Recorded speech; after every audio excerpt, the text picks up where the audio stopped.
You are fighting a war right now. You might not see swords or hear bombs, but make no mistake, every day you are standing on a battlefield.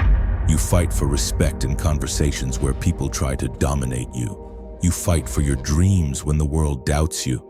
You fight with yourself every morning against the voice that says, "Not today." Most people lose these battles quietly and repeatedly. They lose relationships not because of love, but because of pride. They lose jobs not because they're unskilled, but because they failed to play the invisible game of power. They lose self-respect not because they're lazy, but because they couldn't control their mind. What if I told you that the secret to winning these daily wars was written 2,500 years ago?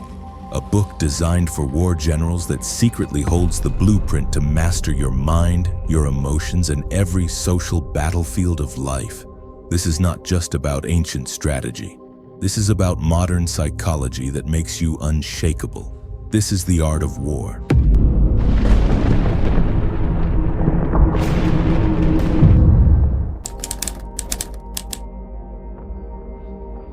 Sun Tzu's first law shatters most people's belief. He says wars are not won on the battlefield. They are won long before swords are drawn.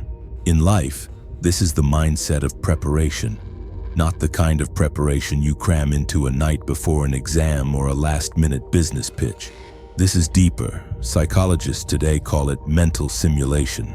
Before Navy SEALs enter combat, they spend hours visualizing worst-case scenarios, not to panic themselves, but to make their nervous system familiar with chaos. Studies show that athletes who mentally rehearse their moves activate the same brain regions as those physically performing.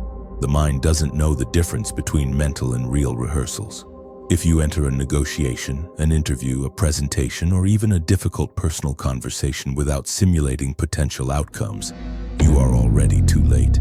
Sun Tzu teaches that those who calculate in calmness will not panic in chaos. Preparation is psychological armor. By preparing for friction early, you can move through life smoother while others stumble. The winner is not the person who works harder at the last minute. It is the one who eliminated surprises long before they appeared. Most people obsess over reading others. How to spot lies, how to detect manipulation, how to predict behavior. But Sun Tzu reminds us, the most dangerous blind spot is not others, it's yourself. In psychology, metacognition is the ability to observe your own thoughts and emotions as they happen. Without it, you react unconsciously. Someone criticizes you and you explode with anger, not realizing it's your childhood wound being poked.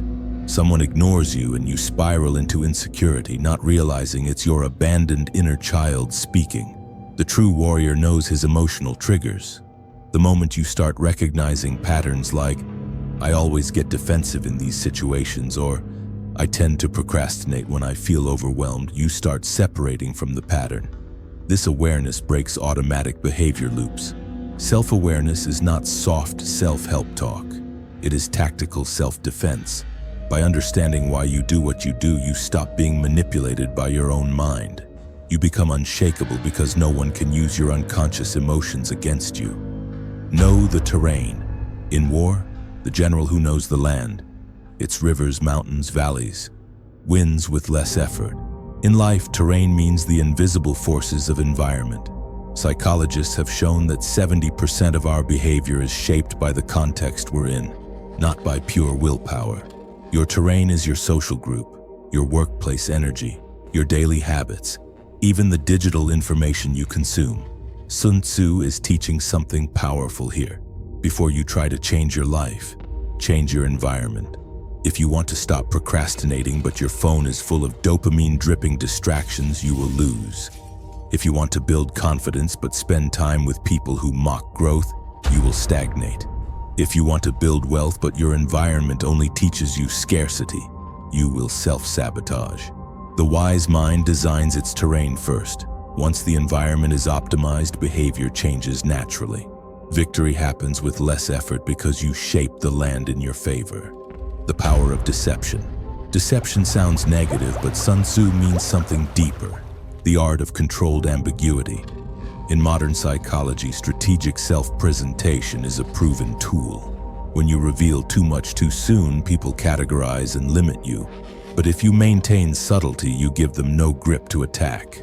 The powerful person lets others underestimate them. The successful entrepreneur does not reveal all ideas to competitors. The emotionally intelligent person does not express every emotion instantly. This is not about lying. It's about preserving mystery. Mystery creates leverage. When people cannot fully predict you, they approach you cautiously. They reveal more, you reveal less. You control information flow in dating, in business, in politics. Those who manage perception without over-disclosure win. Sun Tzu knew that battles are not always won by brute force. Sometimes they are won by confusing the opponent long enough to make them doubt their next step. In life, being slightly unpredictable protects you. Control through stillness. Imagine two chess players. One is impatient, moving pieces impulsively. The other waits, studies, stays calm. Who wins? The calm player every time. Sun Tzu wrote, "Let your plans be dark and impenetrable as night, and when you move, fall like a thunderbolt." Modern psychology calls this response inhibition. Your ability to pause before reacting defines your power. Neuroscience shows the prefrontal cortex, the brain's decision maker, gets hijacked when emotions spike. The mind that can stay still when provoked is rare. Stillness is not laziness. Stillness is active observation. It's watching the opponent exhaust themselves while you preserve energy. It's letting people show their weaknesses first. When you hold stillness, you hold space. And in that space, clarity arises. Whether in arguments, investments, leadership, or crisis, the stillest mind sees clearest. Strike where they least expect. Sun Tzu's brilliance lay in asymmetry. Never confront strength directly. Psychologists call this lateral thinking, approaching problems from unexpected angles. Imagine you are applying for a job where hundreds of candidates have the same resume. Instead of competing on standard metrics, can you showcase a rare portfolio, a unique skill, or a story that grabs emotional attention? In relationships, instead of arguing pointlessly, can you shift the conversation to humor or vulnerability where the other person is unprepared? In business, instead of copying competition, can you find untapped markets they ignore? Victory is rarely about raw power. It is about positioning.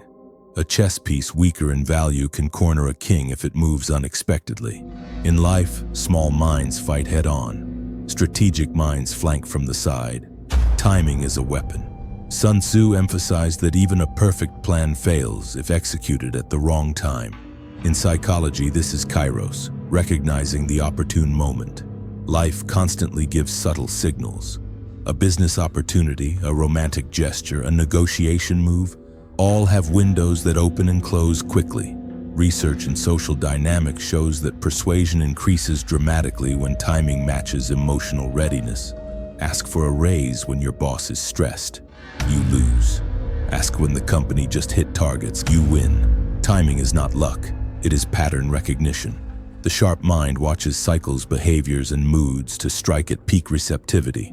Those who master timing seem lucky. In reality, they are simply patient observers who know when to act explosively.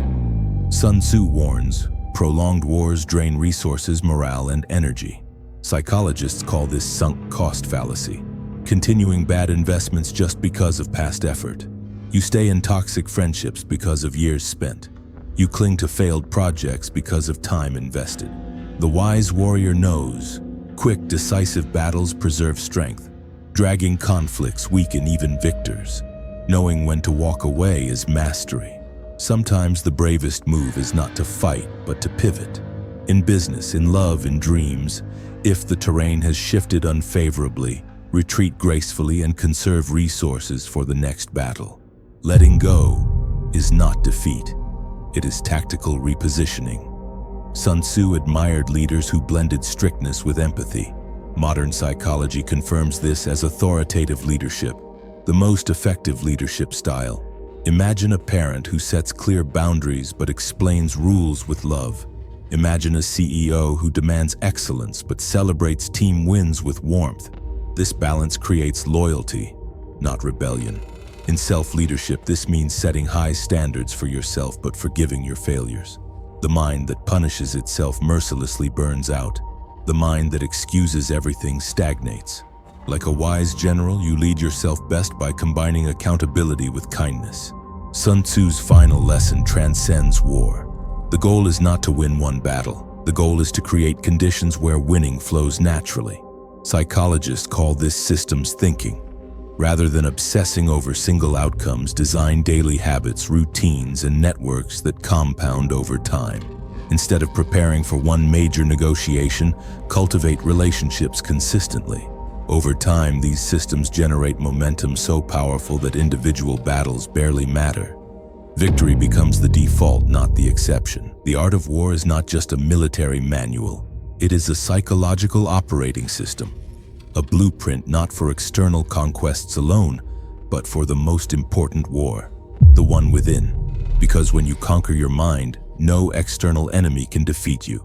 But when your mind controls you, even the smallest obstacle will appear as a mountain. If you apply Sun Tzu's timeless wisdom to your thoughts, your emotions, your relationships, and your ambitions, you transition from living reactively to living architecturally, designing life rather than stumbling through it. You begin to notice the subtle moves that most people miss, the invisible games people play, the tiny emotional triggers that derail decisions, and the environmental traps that shape behavior silently. Master preparation, and you'll walk into every situation armed with clarity while others fumble in confusion. Master self-awareness, and no one will ever be able to push your buttons without your permission. Shape your terrain, and life will naturally guide you toward habits, people, and opportunities that multiply your power effortlessly. Use silence as leverage, and people will reveal themselves long before you ever have to reveal your hand. Move unexpectedly, and you will bypass resistance and open doors that brute force can never unlock. Time your actions, and what seemed impossible will become effortless simply because you acted when the world was ready, not when you were desperate. Lead yourself wisely, and you'll inspire loyalty, respect, and admiration from others because you command yourself first. Build systems, and victory won't be a lucky moment but an inevitable outcome of your daily discipline. Over time, something extraordinary happens. You stop chasing victory altogether. You realize that true mastery is not about fighting harder or winning more arguments. It's about designing such powerful internal and external conditions that the battle dissolves before it even begins. You become the calmest person in the room. And in a world that is constantly at war with itself, calm is the ultimate power. Because as Sun Tzu said, the supreme art of war is to subdue the enemy without fighting. And the first enemy to subdue is yourself.